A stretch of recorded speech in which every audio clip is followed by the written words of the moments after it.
G'day, this is just not going to make it too long, this video about if you have cold air coming out of your heater.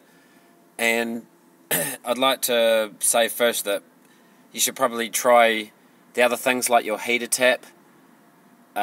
You know, if you have a problem with cold air coming out of the heater, you might want to try the heater tap first, which is right here. Mine's been out for years and it's good like that. But that's where you'll find it. If you're having trouble, you'll be able to see if it's opening or closing. When you turn the heater on, it should open up. Well, you know, one way or the other. It's always vacuumed or it's not. I don't know which way around it is, but I don't have that hassle anymore. It's always a cold climate here, so I don't use aircon. But definitely love the heater.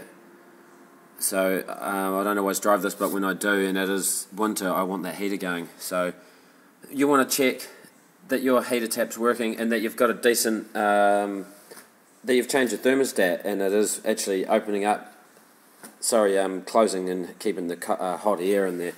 So if you've sorted those two things and you want to test your heater, I've got this off because I've been playing around with it. I've got taken the battery off. But there is things online, you know, in the Ford forums and all that to show you how to reset your heater by pushing those. There's another one, but also the off, the auto and the mode button all three at once. And that'll go through the system. It'll reset it or go through the system checking thing. For some reason I couldn't do the AC, the mode and the auto one and hold it all, and then you let those two go and let go of the auto one last. I couldn't, for some reason my climate control, every time I did that it just did the functions that I was pushing and it never actually went through the system checking all of the things that it does. So I just got right to it and started choosing, I went for the option of fixing it myself. I was not going to take the whole dash out, and I couldn't be bothered with that. I just want hot air, and like I said, we don't live in a hot climate, so I'm never going to use aircon. I don't care about all the rest. I just wanted a quick fix, and this is what I got. So this is what I've done here. If you want to disconnect the battery because you're taking the airbag out, you don't want any shit flying in your face. So what I've done is I've pried it out just gently with a, you want to put if you're going to get a flathead screwdriver, you want to put a cloth around it or something so you don't scratch this, because it will, it'll pierce it really easily. And so to get this unit out, there's 3 bolts just up under here. They're all 8mm. You'll be able to see it when you get under there, and once you've taken the glove box out. And so behind the airbag unit, I'll try and get this on here. Behind the unit is a wee box. Now all these wires were in the way once I pulled the box out.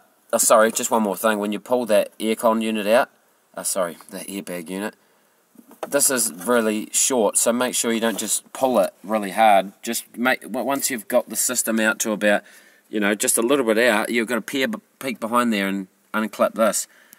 You don't want to go pulling it too hard. So this is the box with the blend door inside it.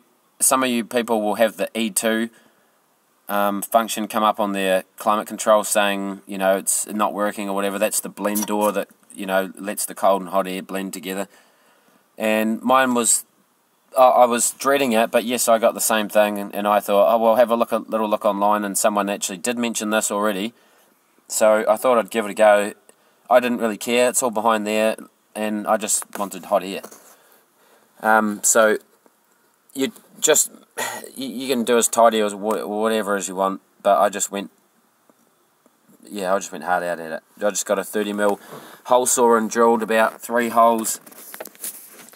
It's only the width of about 2 because I had to make it a bit bigger, but the blend door is right through the back. I'll see if I can get a decent shot at this. It was quite a pain at the start. See that wee door there? The wee square door is your blend door, and it'll open up all the way.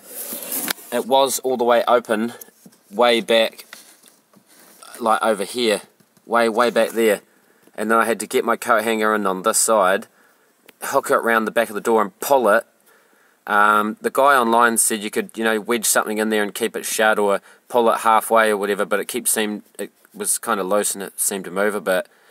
I was trying to get the coat hanger out the 4th time I was trying it, and it suddenly jammed shut. So that's exactly where I want it. I just want hot air. It doesn't seem to be moving anymore. So it's like shut. That'll be 32 degrees, I guess, like that. So it's pulled itself really, yeah, really tight. If it moves, well, I know how to get back to it anyway. So I did try it. I put it on 32 degrees and it got instant hot air. So if you want to try, you can tape this up. I'm going to wipe all this dust down, get a good adhesive surface, and just put them duct tape over it, and then put all this back together, and I've already got a heater. This only took 15 minutes of that. So some of you guys aren't going to be wanting to drill holes or do any of that, but if you want to go the long way and replace the whole heater box or the blend door unit, I mean, it could probably happen even again in the future. But if you're looking for a fast fix, that's it. I've got hot air now, and I'm going to put it all back together. So I hope this helps at least a couple of people out there. Thanks.